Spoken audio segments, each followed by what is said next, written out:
तो next exercise जो है वो 8J है, जो हम कर रहे थे वॉल्यूम फाइंड करने के लिए। तो नेक्स्ट हम देखेंगे, prove that the volume of the ellipsoid this is this. ये हमें प्रूव करना है, ठीक है। अब ये प्रूव करने के लिए गिवन एलिप्सॉइड दिस है, हम क्या किया इसको, बेटा ये इंपॉर्टेंट सम है, लास्ट ईयर एग्जाम में आया हुआ है, ठीक है। which मैंने पुट कर दिया है, put x upon a is equal to u, y upon b is equal to v, z upon c is equal to w। उसी तरह से dx dy dz भी निकाल लिया। वॉल्यूम का फॉर्मूला हमें पता है क्या होता है, ट्रिपल इंटीग्रल।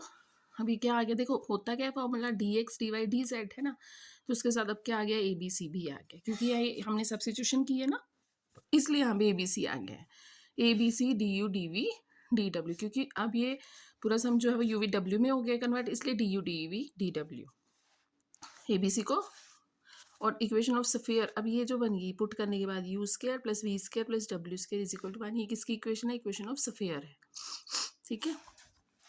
अब ये स्फीयर है तो इसको हम स्फेरिकल कोऑर्डिनेट्स में कन्वर्ट कर सकते हैं। स्फेरिकल कोऑर्डिनेट्स हमें पता है क्या है ना। और जैकोबियन जब हमने निकाला था तो ट्रिपल इंटीग्रल के अंदर क्या आएगा, देखो ए बी सी वॉल्यूम क्या आ गया, ये ए बी सी बाहर है और अंदर क्या आ जाएगा, स्फेरिकल कोऑर्डिनेट्स को में अगर हम चेंज करते हैं तो r square sine phi d r d phi d theta, ठीक है। अब लिमिट्स की बात करो तो वही आर फाई थीटा आर की लिमिट कैसे जाएगी 0 से 1 तक, क्योंकि यहाँ पे ये देखो यहाँ मान है ना, ठीक है। और थीटा की जाएगी पाई तक, और थीटा की जाएगी 0 to 2 पाई, और फाई की जाएगी 0 to पाई, तो हमने वो रख दी है। अब देखो अगर लिमिट्स कांस्टेंट में है ना, अगर वेरिएबल में नहीं है तो हम इसको अलग अलग भी कर सकते हैं। अलग अलग मतलब ये आर की लिमिट्स हैं तो इसके साथ सिर्फ आर लिख सकते हैं, ये किसकी हैं, फाई की है तो इसके साथ हम जो है वो फाई लिख सकते हैं, ये थीटा की है इसके साथ हम थीटा भी लिख सकते हैं अकेला, मतलब ऐसे बोल, ठीक है। तो इसको बेटे सॉल्व किया है, इंटीग्रल सिंपल इंटीग्रल सॉल्व किया है, तो ये आंसर आ गया हमारा, ठीक है।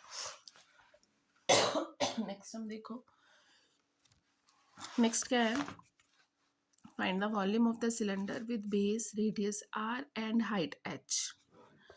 वॉल्यूम हमें पता है क्या होता है, कार्टेशियन में क्या होता है, dx dy dz। ये सिलेंडर है, ठीक है, इसकी हाइट a है, बेस क्या है, r है। अब मैंने इसको क्या किया, सिलेंड्रिकल कोऑर्डिनेट्स में कन्वर्ट कर दिया है बस।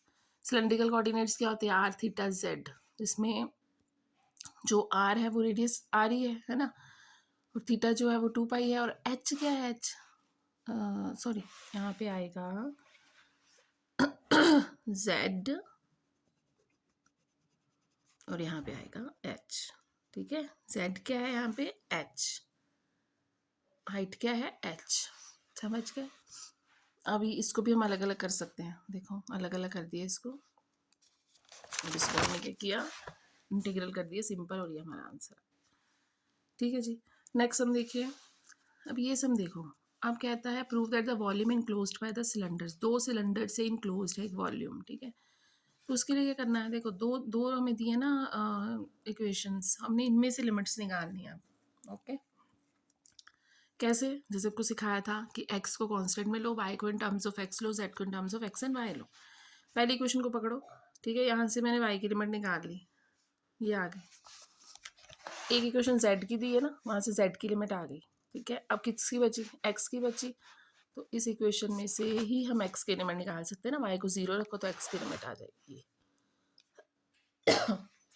x की लिमिट कांस्टेंट में आ गई, y की आ गई under root minus under root 2x minus x square to under root 2x minus x square, z की आ गई माइनस 2x टू 2x। इस प्रोसेस से निकाला है, इसको एक बार देखो, ठीक है। फिर कि वॉल्यूम का फॉर्मूला ये होता है, हमें पता है, ये रख दी हमने लिमिट्स, तो बेटे इसको सॉल्व किया है सिंपली, और यहाँ पे जाके देखो सब्स्टिट्यूशन भी की है। सब्स्टिट्यूशन करने के बाद हमने इसका इंटीग्रल जो है वो सॉल्व किया है। यहाँ पे देखो जब सब्स्टिट्यूशन करनी है तो लिमिट्स भी चेंज हो जाएंगी, यहाँ पे रिडक्शन फॉर्मूला लग के तुम्हें ये आंसर मिल जाए, ठीक है। तो बेटे हम वॉल्यूम की एक्सरसाइज कर रहे थे तो उसी को कंटिन्यू करेंगे। Find the volume common to the cylinders x के plus y square is equal to e square, x के plus z square is equal to e square. Volume का फॉर्मूला ये होता है, लिमिट्स निकालनी पड़ेंगी, एक्स की limits in term of constant लेंगे, इस इक्वेशन को उठाया मैंने, वाई को 0 रख दिया, एक्स की लिमिट क्या आ गई, प्लस माइनस ए, y की limits in terms of x लेनी है, तो y square is equal to a square minus x square plus minus, क्योंकि यहाँ पे स्क्र और यहाँ अंडर रूट आ जाएगा। z की लिमिट के लिए अगली इक्वेशन उठाएंगे और यहाँ से z की लिमिट निकालेंगे। ठीक है, ये अब हमारे पास वॉल्यूम है, ये हमारे पास लिमिट्स हैं, सारी लिमिट्स मैंने रख दी। अब इसको सॉल्व किया, देखो इसको सॉल्व करने के दो तरीके हैं। एक तो तुम इसको ऐसे भी सॉल्व कर सकते हो जैसे मैंने अभी इसमें किया, और आगे सम्स जो है जब बहुत मुश्किल इंटेग्रल मतलब लिमिट आ जाती है तो फिर हम कैसे करते हैं, जब अंदर इवन फंक्शन हो, जब भी अंदर इवन फंक्शन हो इंटेग्रल के और लिमिट माइनस टू प्लस हो, सेम लिमिट हो, मतलब माइनस यहाँ पे और प्लस यहाँ पे सेम लिमिट हो, तो हम क्या करते हैं यहाँ पे जीरो कर देते हैं लोअर लिमिट उसकी, और टू से क्या कर देते हैं मल्टीप्लाई। तो आगे बेटा सम्स करवाऊंगी, वैसे भी कर सकते हैं और ऐसे भी कर सकते हैं, क्योंकि इंटेग्रल ये लिमिट इतनी मुश्किल नहीं थी इसको, इसलिए मैंने सीधा ही इसको रखा है। ठीक है, समझ गए। अभी देखो यहाँ पे क्या कर दिया, कुछ नहीं किया, डी जेड का इंटीग्रल जेड कर दिया और लिमिट रख दी, तो ये आ गई। फिर इसको बाहर लिया, डी वाई का इंटीग्रल वाई कर दिया, फिर से लिमिट रख दी, ये आ गया जी। इसको सॉल्व किया तो यहाँ पहुँच गया। अब इसके बाद क्या किया मैंने लास्ट में, क्योंकि मेरे को आंसर चाहिए, अब मैंने वो जो तुम्हें अभी मैंने बताया ना, देखो ये टू टू सा तो 4 हो गया, बाहर आ गया। अब यहाँ पे फिर से लिमिट देखो माइनस ए टू ए है ना, तो मैंने क्या किया यहाँ पे 2 से मल्टीप्लाई कर दी और लिमिट क्या रख दी 0 टू ए। तो यहाँ पे ये because A square minus A square even function, even he होगा ना क्योंकि इसकी पावर दोनों की पॉजिटिव है, स्क्वायर में है। तो ये इसको सॉल्व रख दिया इसके अंदर, और एक सेकेंड, और बेटे इसको सॉल्व किया, फिर सिंपल इंटीग्रल किया और ये आंसर आ गया हमारा। ठीक है, ऐसे किया है। नेक्स्ट हम देखिए,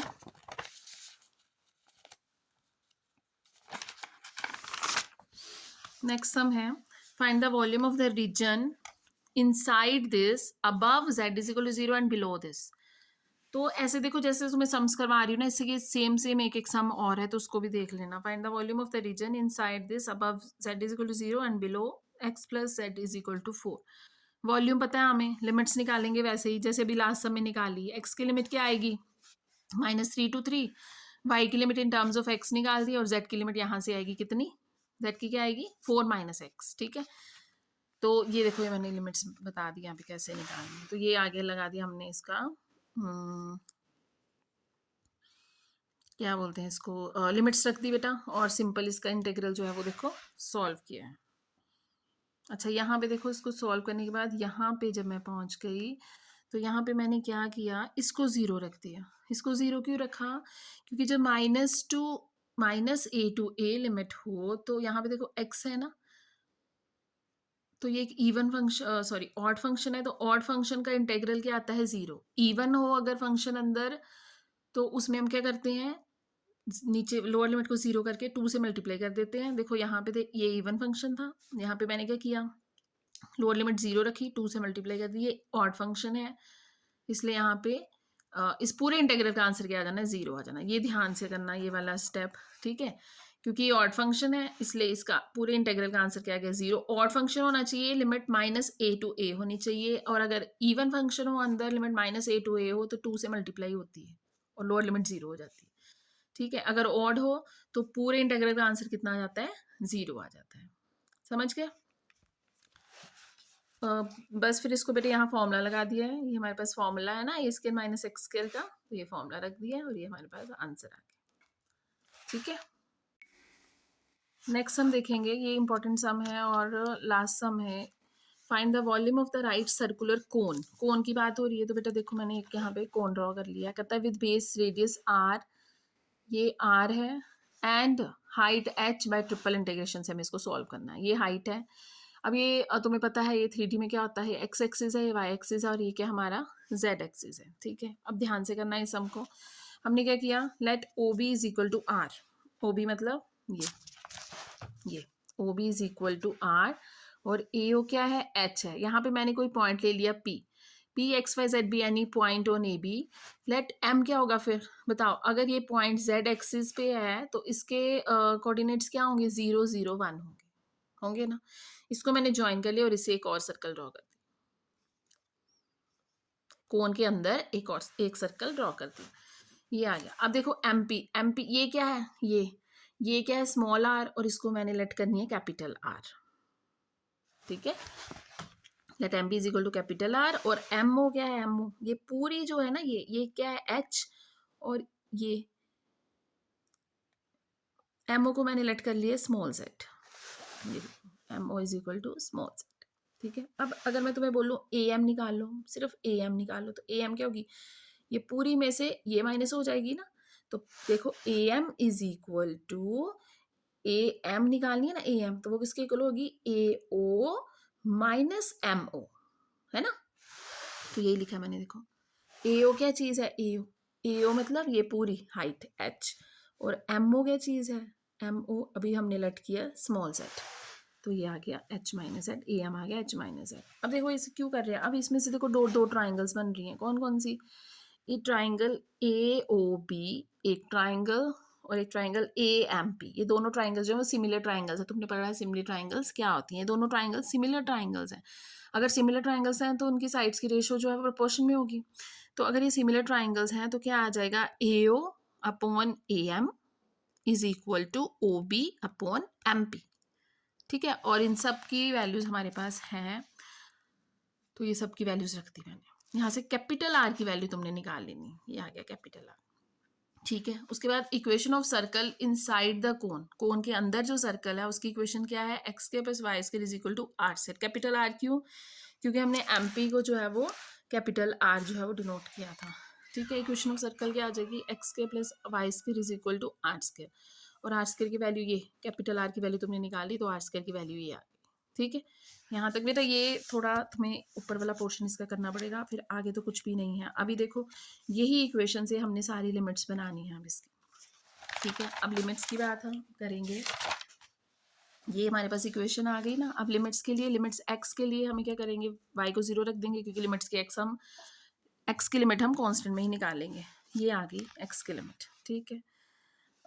इसको एक सेकेंड, और वाई की लिमिट के लिए क्या करेंगे, वाई की limit in terms of x निकालनी है ना, तो ये आ जाएगी, देखो ठीक है जी।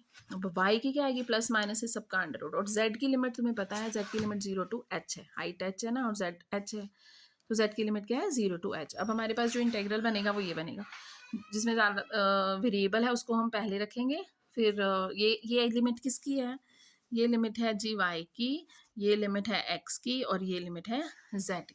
अब बेटा देखो फिर से देखो, यहाँ पे 1 है, 1 क्या है, एक इवन फंक्शन है, इसलिए मैंने क्या किया 2 से कर दिया मल्टीप्लाई, और 0 लोअर लिमिट को 0 कर दिया, और ये चीज़ आ गई, ठीक है।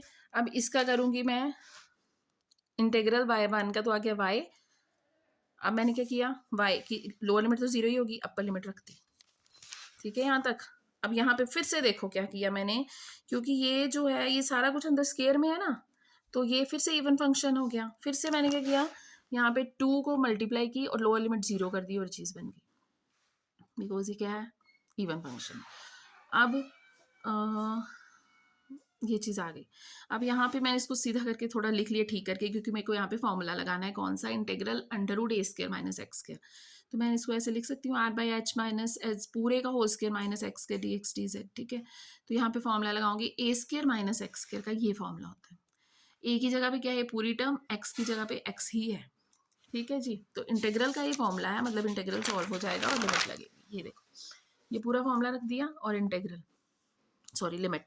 अब जिधर जिधर एक्स है वहाँ पे मैंने वैल्यू रख दी, एक्स की वैल्यू, यहाँ पे भी एक्स किया था, एक्स की वैल्यू रख दी, और यहाँ पे भी साइन एक्स की वैल्यू रख दी। और जब लोअर लिमिट लगाओगे तो वो 0 ही हो जाएगी, देखो यहाँ पे 0 रखोगे 0 हो जाएगी, यहाँ पे 0 रखोगे तो साइन 0 0 ही होता है, ठीक है। यहाँ पहुँच गए हम। अब देखो यहाँ पे देखो ये सेम फंक्शंस है, 1 माइन मतलब ये कट जाएंगे, कटनी जाएंगे, दिस माइनस दिस 0, ठीक है 0, तो ये पूरा फंक्शन 0 हो गया। बाहर क्या आ गया, देखो मैंने इसको सॉल्व किया, ये 2 बाहर ने लिया, ये 0 हो गया, इसको मैंने लिख दिया R square by H square, H minus Z whole square, और बेटा ये कट जाएगा तो 1 हो जाएगा, तो साइन इनवर्स 1 कितना होता है पाई बाई 2।